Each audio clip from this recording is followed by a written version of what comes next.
अगर लोकसभा चुनाव के प्रत्याशियों की अभी तक लिस्ट घोषित नहीं हुई जनपद गाजीपुर में, आखिर क्यों? लेकिन अगर देखा जाए सपा गठबंधन जो कि इंडिया गठबंधन है, समाजवादी पार्टी ने अफजल अंसारी को उतार दिया है। काफी जो उत्सुकता है, बीजेपी के जितने भी कार्यकर्ता हैं सब में मायूसी छाया हुआ है। जिस तरीके से महागठबंधन बने, ये गठबंधन ये ठगबंधन है। कोई गठबंधन क्या कर रहे हैं? एक गठबंधन ठगबंधन है, ऐसा क्यों? गलत बोले हैं कि जो भी काला धन विदेशों में पड़े हुए हैं, मैं उनको ला करके देश के डेवलप में, देश के विकास में उसको हम। साथियों नमस्कार, फिर एक बार उपस्थित हैं। अगर देखा जाए कि गाजीपुर के कद्दावर नेता और देवकली ब्लॉक के मंडल अध्यक्ष प्रवीण त्रिपाठी जी के साथ इनसे जानने का प्रयास करेंगे कि 2024 का चुनाव को लेकर के क्या क्या तैयारियां हैं। हमारे चैनल में आपका स्वागत। धन्यवाद। पहले तो आप मेरे यहाँ आए, आपका बहुत बहुत धन्यवाद है। आज जैसा कि आप कह रहे हैं कि लोकसभा चुनाव को लेकर के भारतीय जनता पार्टी द्वारा क्या क्या तैयारियां चल रही हैं। देखिए, लोकसभा चुनाव बहुत बड़ा पर्व है। इस पर्व में सभी भारतीयों को बढ़ चढ़ करके हिस्सा लेना चाहिए, एक चीज। दूसरी चीज कि जिस तरीके से पूरे देश का माहौल बना है आदरणीय नरेंद्र मोदी जी के नेतृत्व में, निश्चित तौर पे इससे विदेशों में भी बौखलाहट साफ दिखाई दे रही है। जैसे कि हम देर न करते हुए हम अपना 5 सवाल आपसे करेंगे, उसका आप उत्तर मुझे दीजिए। अगर लोकसभा चुनाव के प्रत्याशियों की अभी तक लिस्ट घोषित नहीं हुई जनपद गाजीपुर में, आखिर क्यों? ऐसा कुछ नहीं है। भारतीय जनता पार्टी के कार्यकर्ताओं के लिए प्रत्याशी कमल का फूल होता है। जो पार्टी के सिपाही हैं, जो भी पार्टी के पदाधिकारी हैं, ये हम सबका विषय नहीं है, यह विषय शीर्ष नेतृत्व का है। हम सब भारतीय जनता पार्टी के सिपाही होने के नाते भारतीय जनता पार्टी में काम करते 25 साल हो गया। आज पार्टी ने हमें मंडल देवकली का अध्यक्ष बनाया। हम कार्यकर्ताओं के सहयोग से यहाँ की जनमानस के बीच में जाकर के पार्टी की नीति रीति से अवगत कराते रहते हैं। हम सब कार्यकर्ता जिस तरीके से लोगों के बीच में जाने के बाद आज भारतीय जनता पार्टी विश्व की सबसे बड़ी पार्टी है। जैसा कि भारतीय जनता पार्टी का बूथ इकाई से भी नीचे हम चलते हैं, जो वोटर लिस्ट होती है, पन्ना प्रमुख तक भारतीय जनता पार्टी का जो शीर्ष नेतृत्व है कि हमारा पन्ना प्रमुख तक, अगर एक वोटर लिस्ट में 20 पन्ने हैं तो 20 पन्नों पे अलग अलग प्रमुख बनाए जाते हैं। वे प्रमुख उस बूथ में आने वाले जो जनमानस हैं उनके बीच में जाकर के उनसे चर्चा करना, उनसे बातें करना। क्या आपको भारतीय जनता पार्टी की सरकार के नेतृत्व में सरकार द्वारा चलाई जा रही योजनाओं का लाभ मिला है? अभी लेटेस्ट पार्टी का जो कार्यक्रम चल रहा है लाभार्थी संपर्क अभियान, काफी कार्यकर्ता इसमें बढ़ चढ़ करके हिस्सा ले रहे हैं। पूरे गाजीपुर जनपद में अपने एसएससी जिला अध्यक्ष आदरणीय सुनील सिंह जी के नेतृत्व में संगठन मजबूती से काम कर रहा है और आने वाले लोकसभा चुनाव में पार्टी मजबूती से दमदारी से चुनाव लड़ेगी।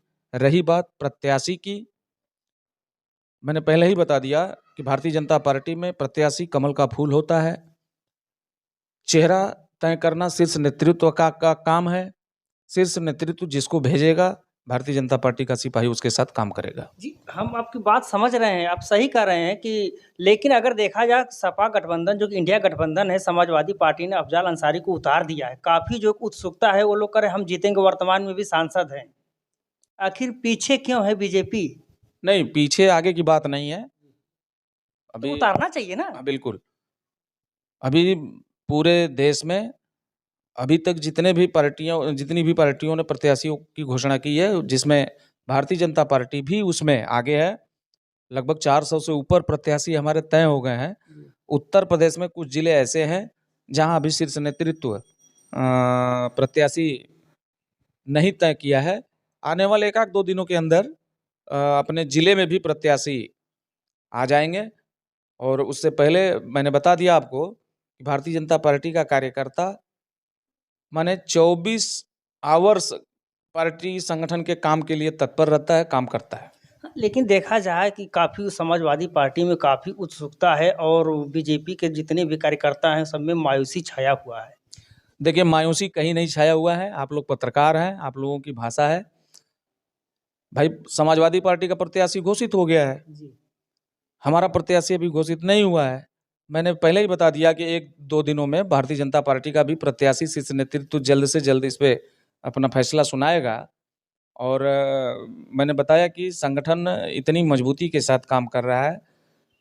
पिछले आपने देखा होगा, पिछले चुनाव में माने अब तक के सबसे बड़े गठबंधन उत्तर प्रदेश में 2014 के बाद जो 19 का चुनाव हुआ, उसमें हुआ था।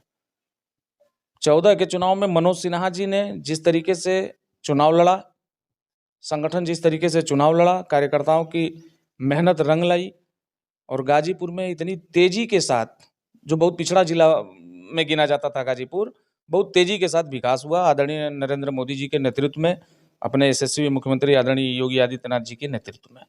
अगर त्रिपाठी जी देखा जाए, आप कह रहे हैं बीजेपी भारी पड़ी, लेकिन महागठबंधन देखने में ये लग रहा है कि बीजेपी पे भारी पड़ रही है, सब परेशान है। ऐसा कुछ नहीं है। यह महागठबंधन पहली बार नहीं हो रहा है। 14-19 के चुनाव में जिस तरीके से महागठबंधन बने, ये अब गठबंधन, ये ठगबंधन है। कोई गठबंधन क्या नहीं कर रहे है हैं, अभी एक तक। गठबंधन ठगबंधन है, ऐसा क्यों, गलत बोल रहे हैं आप? नहीं, गलत नहीं बोल रहे हैं। एकदम सभी लोगों को अपने अपने कुनबे बढ़ाने की होड़ लगी हुई है, अपनी प्रॉपर्टी लोग बढ़ा रहे हैं। अभी लेटेस्ट आप देख रहे होंगे, अन्ना हजारे जी के आंदोलन में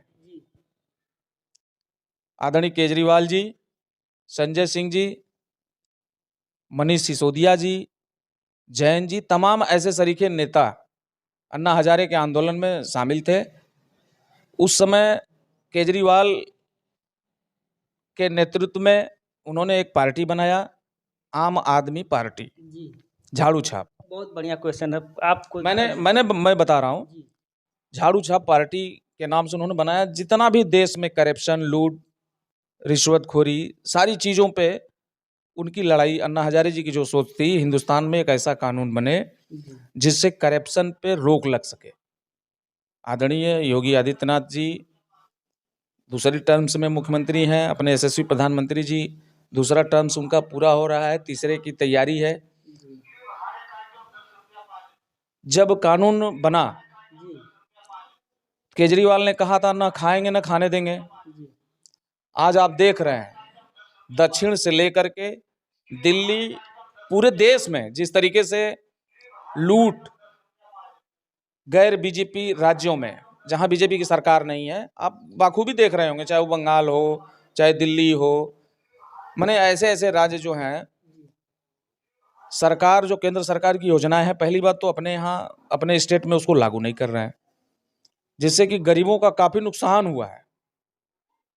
जैसा कि प्रधानमंत्री जी बार बार इस चीज पे बोलते रहते हैं, केजरीवाल ने जो काम शराब नीति चेंज करने के लिए, जैसे कि हम सभी लोग जानते हैं 100 करोड़ रुपए का मामला चल रहा है, और केजरीवाल जी क्यों छटपटा रहे हैं? आखिर चुनाव के, अगर देखा जाए चुनाव के समय ही केजरीवाल जी को गिरफ्तार करके अंदर एक सीएम को गिरफ्तार करना, ये तो गलत है ना। देखिए, सीएम भगवान नहीं होता है, चाहे वो केजरीवाल जी हो, चाहे किसी भी पार्टी का सीएम हो।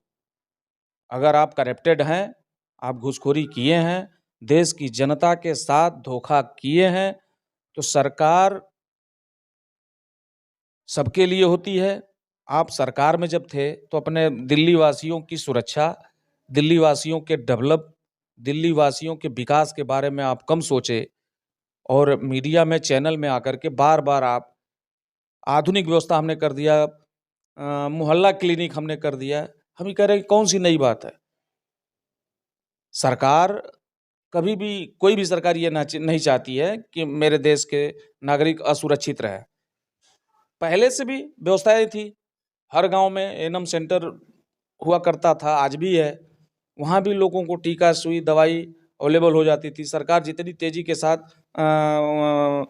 ब्लॉक स्तर पे जो हॉस्पिटल है उनमें फ्री दवाई, तमाम तरह की योजनाएं सरकार लगा करके चलती है। केजरीवाल जी 100 करोड़ के शराब नीति घोटाले में ईडी ने उनको जो है हिरासत में लिया है। लेकिन ये अगर देखा जाए 100 करोड़ की बात आप कर रहे हैं, ईडी ने लिया, लेकिन ईडी भी उनके सामने पस्त होती नजर आ रही है। देखिए, ईडी पस्त होती नजर आ रही है कि नहीं आ रही है, ये ईडी और सीआईडी का काम है, वो अपना काम कर रहे हैं।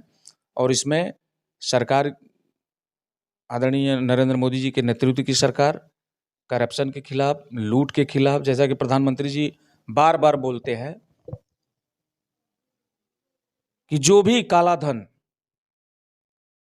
विदेशों में, 14 के चुनाव से पहले प्रधानमंत्री जी ने स्पष्ट किया था, 2014 के चुनाव से पहले प्रधानमंत्री जी ने जो घोषणा पत्र था उसमें उन्होंने कहा था कि जो भी काला धन विदेशों में पड़े हुए हैं मैं उनको ला करके देश के डेवलप में, देश के विकास में उसको हम लगाएंगे। लेकिन विपक्ष के लोग, मोदी जी ने एक चीज और कहा था कि जितना धन विदेशों में पड़ा हुआ है, इतना पैसा है, इतना धन है कि अगर वह हिंदुस्तान में आ जाए तो पर व्यक्ति 10 से 15 लाख रुपए का औसतन माने हिसाब लगाया जा सकता है। और इसी चीज को विपक्ष बार बार माने गलत तरीके से पेश करता है कि मोदी जी ने कहा था कि काला धन आएगा तो हम अपने देश में 15-15 लाख रुपया देंगे। ऐसा कुछ नहीं कहा था मोदी जी ने। मोदी जी ने कहा था इतना पैसा है कि अगर वहां का काला धन आ जाए तो अपने हिंदुस्तान के नागरिकों के पर नागरिक के खाते में लगभग 15,000 का औसत लगाया जा सकता है। थोड़ा कड़वा सवाल हमारा रहेगा, बोलिए। कि विदेश से अगर एक काला धन आ जाता तो पर व्यक्ति के पास 15-15 लाख लगभग में रुपया मैंने औसत निकाला गया था, देने की बात नहीं थी। लेकिन आने की बात, विदेश से आ कहाँ रहा है और अपने भारत से ही चला गया। नहीं, ऐसा कुछ नहीं है। मोदी को देखिए, अभी इतने बड़े पैमाने पे देश में, उत्तर प्रदेश में काला धन पे जितनी तेजी के साथ सरकार ने काम किया है। जब नोटबंदी हुई थी, आपने भी देखा है, आप पत्रकार है, आप शहर शहर कहीं गंगा में रुपए का बंडल फेंका जा रहा है, कहीं रेलवे स्टेशन पे बंडल फेंका जा रहा है, तो आखिर में बंडल तो खेत में पैदा होता नहीं है रुपए का। लोगों ने उसको दबा करके रखा था। और रुपए का मतलब है कि वो मार्केट में रनिंग हो, सरकार के पास भी उसका आंकड़ा रहे। अगर मेरे पास पैसा है, मैं अपने घर में उसको डंप कर दिया, ब्लॉक हो गया पैसा, पैसा होल्ड हो गया, पैसा जब रनिंग में रहेगा तब एक आंकड़ा सरकार के पास रहता है कि मेरे देश में इतने का कारोबार, इतने का सिस्टम है, मैं उसके आधार पर अपने देश के नागरिकों के उत्थान और विकास के क्षेत्र में काम कर सकता। अगर एक अंतिम सवाल हमारा ये रहेगा आपसे, अगर देखा जाए केजरीवाल जी की गिरफ्तारी को लेकर के विदेश में, जैसे अमेरिका में के लोग भी जो है कि काफ़ी कह रहे हैं कि ये सरकार जो है कि वर्तमान सरकार गलत कर रही है, बीजेपी सरकार गलत कर रही है, मोदी जी गलत करें गिरफ्तारी के मामले में, क्या कहेंगे? देखिए, ये अमेरिका चाहे विदेश के और जो भी देश हैं, ये सारे लोग बौखला गए हैं। जैसा कि हम सभी लोग जानते हैं, देश अपने हिंदुस्तान के खिलाफ विदेशी षड्यंत्रकारी भी लगे हुए हैं कि मोदी जी को इस चुनाव में एन तेन कारणों से रोका जाए। हम आपसे पूछना चाहते हैं, देश के प्रधानमंत्री मोदी जी हैं। मोदी जी अपने देश के विकास में जितनी तेजी के साथ उन्होंने ग्रोथ कराया है, देश हर क्षेत्र में, मैं ये नहीं कह रहा हूं कि इसी क्षेत्र में, व्यक्तिगत किसी भी क्षेत्र में आप उठा करके देख लीजिए, चाहे स्वास्थ्य में हो, शिक्षा में हो, और आपके रोड हो, सारे क्षेत्रों में मोदी जी के नेतृत्व में और योगी आदित्यनाथ जी के नेतृत्व में काफी तगड़ा विकास हुआ है। इससे विरोधियों के अंदर एक भय पैदा हो गया है कि अब हम सबके पास कौन सा मुद्दा है, किस मुद्दे के आधार पर हम सब चुनाव लड़ेंगे।